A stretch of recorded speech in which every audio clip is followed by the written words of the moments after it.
মালদহের হবিবপুর ব্লকের শালাইডাঙ্গা এলাকার পঞ্চায়েত সচিব সুদীপ্ত সিনহার ব্যক্তিগত সম্পর্ক নিয়ে তৈরি হলো তীব্র উত্তেজনা। গ্রাম পঞ্চায়েতের এক অস্থায়ী মহিলা কর্মীর সঙ্গে তার ব্যক্তিগত সম্পর্কের কারণে দুই পক্ষের মধ্যে মতবিরোধ দেখা দেয়।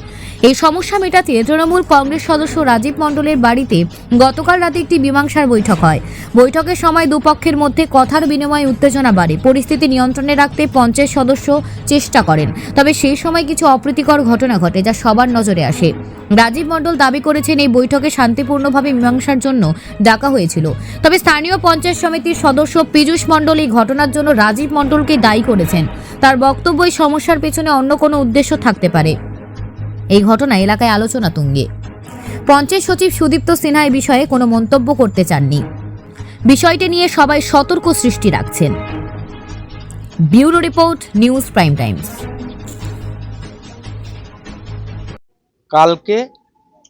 কালকে আনুমানিক 7টার দিকে আমার এখানে আমার বোনের ঘর, ও অ্যাডভোকেট এখানে ছিল, আমার ভগ্নিপত উনি ছিল ওইখানে।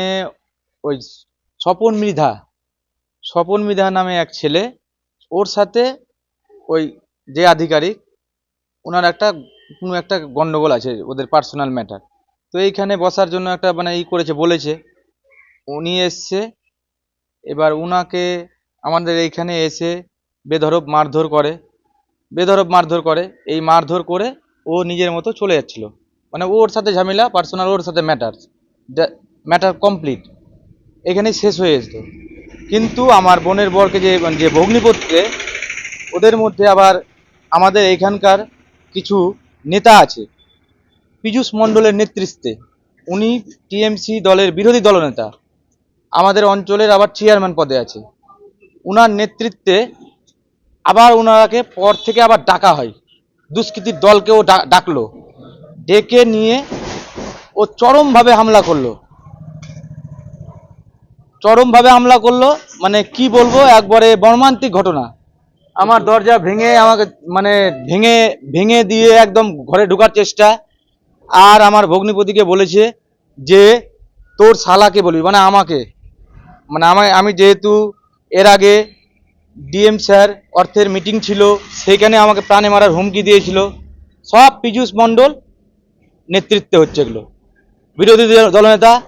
ও একনায়কতন্ত্র চালাচ্ছে, আমাদের বুলবুলচন্ডী হবিবপুর ব্লকে একনায়কতন্ত্র চালাচ্ছে।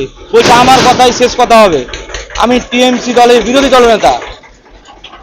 আমাকে ছেড়ে কেউ একটা কাজ যদি উল্টাপাল্টা করে, তাকে আমি লাশ ফেলে দেবো। আগ্নেয় অস্ত্র, ধারালো অস্ত্র, লোহার রড, মিনিমাম 60 থেকে 70 জন। এবার আমার ভগ্নিপত, ও তো অ্যাডভোকেট, মালদায় অ্যাডভোকেট করে। আপনার বাড়িতে সালিসি সভা বসলো কেন? প্রশাসন ছিল, আইন ছিল। আমাদের এখানে সালিসি সভা কিছু না, ওইখানে জাস্ট খালি ফোন করে এখানে আসলো যে দাদা এখানে দেখা করব। ও অ্যাডভোকেট একটা পরামর্শ নেওয়ার জন্য, ও শুনেছে যে আমাদের এখানে হয়েছে, ওই জন্য উনি এখানে এসেছে। ওইখানে এসে ওর সাথে কথা বলে টলে দিয়ে ওর সাথে যা ঝামেলা ওর সাথে মিটে গেল, চলে যাচ্ছিল। এইখানে আবার ফোন করে সুমিত মণ্ডল ফোন করলো, ও পীযূষ মণ্ডলের নেতৃত্বে ফোন করে ডেকে রীতিমতন ডেকে নিয়ে আমার বাড়ি, আমার অ্যাডভোকেট ভগ্নিপতি ও ওনার গাড়ি ভাঙচুর করলো, আমার বাড়িতে ভাঙচুর করার চেষ্টা করলো। আর আমাকে বললো যে এরপরে যে যত সরকারি আধিকারিক, সেই বন্ধু কোথা থেকে? ও আমি তো জানি না, ওটা ও কোথা থেকে পেলো না পেলো আমি বলতে পারবো না। না করে 60 থেকে 70 জন ছিল, 60 থেকে বন্দুক নিয়ে এসেছিল সালিসি সভায়। একদম ও সবকিছু নিয়ে এসেছে। এটা পীযূষ মণ্ডলের নেতৃত্বে হয়েছে। হ্যাঁ, পীযূষ মণ্ডলের নেতৃত্বে। পীযূষ মণ্ডল কোথা থেকে গুন্ডা বাহিনী নিয়ে আসা করেছে ওটা আমি কিচ্ছু বলতে পারবো না। পীযূষ মণ্ডল টিএমসি করে, আমিও টিএমসি দলের শিল্প পরিকাঠামোর সঞ্চালক। পুরোপুরি এই বুলবুলচন্ডীতে একটা জনসাধারণ ওর পিছনে নাই, তবু ওর আমার প্রতি আক্রোশ একটাই কারণ, আমি এর আগে টেন্ডার যে ও বেনিয়ম ভাবে যে করেছিল, ওটার জন্য আমি DM sir, DPRDO sir, ADM panchayat সব জায়গায় কমপ্লেন করেছি। ওই কমপ্লেনের ভিত্তিতে আধিকারিক মহাশয় এসে নিজে আমাদের বুলবুলচন্ডী জিপিতে বাতিল করে গিয়েছেন।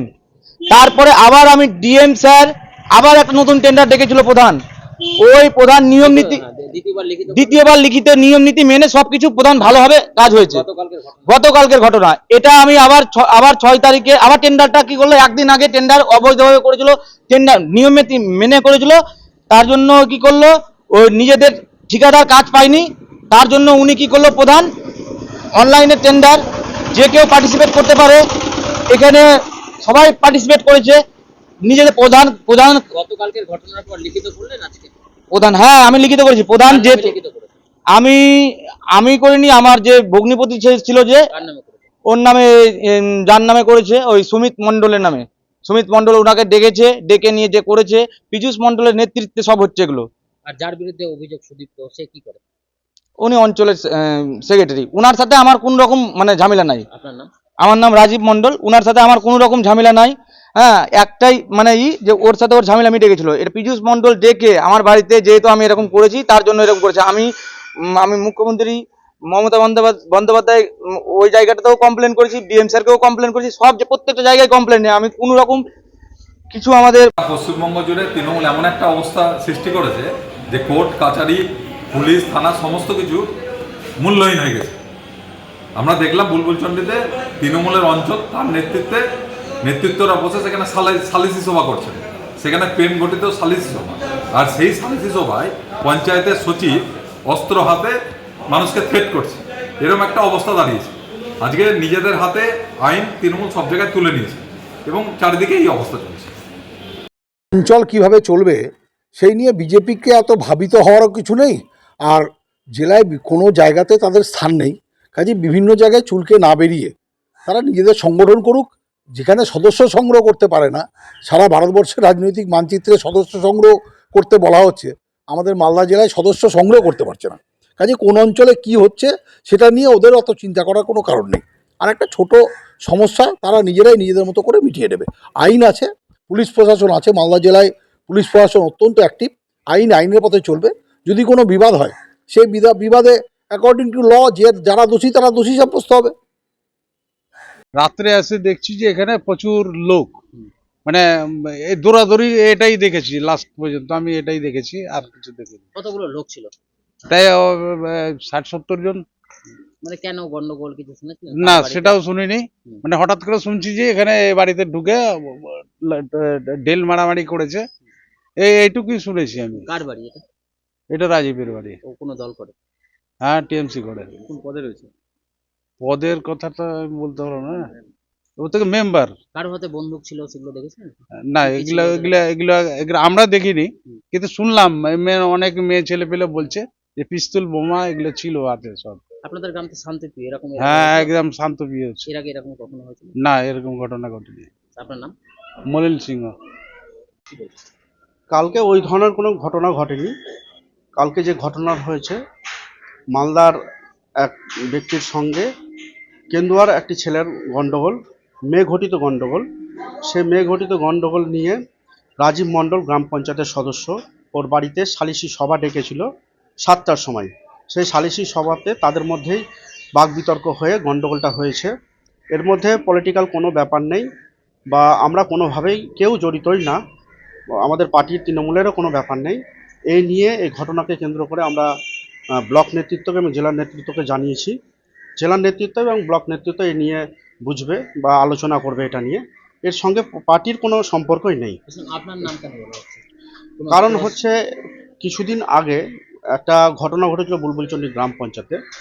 সেখানটাতে বুলবুলচন্ডী গ্রাম পঞ্চায়েতের প্রধানের সই জাল করে আমাদের আত্মীয় স্বজনের জমি, সকলেই রাজীব মণ্ডল আমাদেরই কাকাতো ভাই, সে সকলের জমি 15 বিঘা জমি, বর্গা জমি সে নিজের নামে করে নেয়। সেই নিয়ে পুলিশ থানাতে কমপ্লেন হয়েছিল আমাদের আত্মীয় স্বজনের পক্ষ থেকে, এবং প্রধানের সই জালি করার জন্য সেটা প্রধানেও একটি থানাতে কমপ্লেন করে। তার এগেনস্টে এখনও কমপ্লেনটা চলছে, কোনো বেলও হয়নি। এইটাকেই আক্রোশ করে এটাকে ঘুরিয়ে দিয়ে উল্টা আমাদের উপরে এটা দোষারোপ করা হচ্ছে। এটা মিথ্যা অভিযোগ একটা। এর সঙ্গে কোনো রকম টেন্ডার সংক্রান্ত বা অঞ্চলের কোনো ব্যাপারও নেই, কোনো কিছুতে জড়িত নেই, সম্পূর্ণ বাইরের ঘটনা। এইভাবে তো দলের ক্ষতি হচ্ছে। হ্যাঁ, আমরা এটা জানিয়েছি যে এই ধরনের যদি মেম্বারকে খুব শীঘ্রই যাতে দল থেকে সাসপেন্ড করা হয় বা বের করে দেওয়া হয়। এর পরপর নোংরামি এ করেই যাচ্ছে। তৃণমূলের আমাদের অঞ্চল সুষ্ঠুভাবে অঞ্চল চলছে, সুষ্ঠুভাবে কাজ করার প্রচেষ্টা চলছে, সেখানে কাজে বিভিন্ন ক্ষেত্রে ও বাধা হয়ে দাঁড়াচ্ছে বারবার এসে বিজেপির সঙ্গে যোগসূত্র রেখে। এবং যে ঘটনাটা ঘটেছে সেটাও বিজেপি ফ্যামিলির সঙ্গেই ঘটনা, এর সঙ্গে পার্টির কোনো ব্যাপার নেই, এখানটা যাদের গণ্ডগোল তাদের ব্যাপার। ও বাড়িতে আইন আছে, থানা পুলিশ আছে, সেখানটাতেও বাড়িতে সালিসি সভা কী করে ডাকে, বা সালিসি সভা তো একটা মেম্বার বসাতে পারে না বাড়িতে, সে বাইরের গন্ডগোলকে বাড়িতে নিয়ে আসার পরেই এই গন্ডগোলটা বেঁধেছে। এর মধ্যে আমাদের কেউ কোনোভাবে যুক্ত না। আমি পীযূষ মণ্ডল, হরিপুর পঞ্চায়েত সমিতি অপোজিশন লিডার।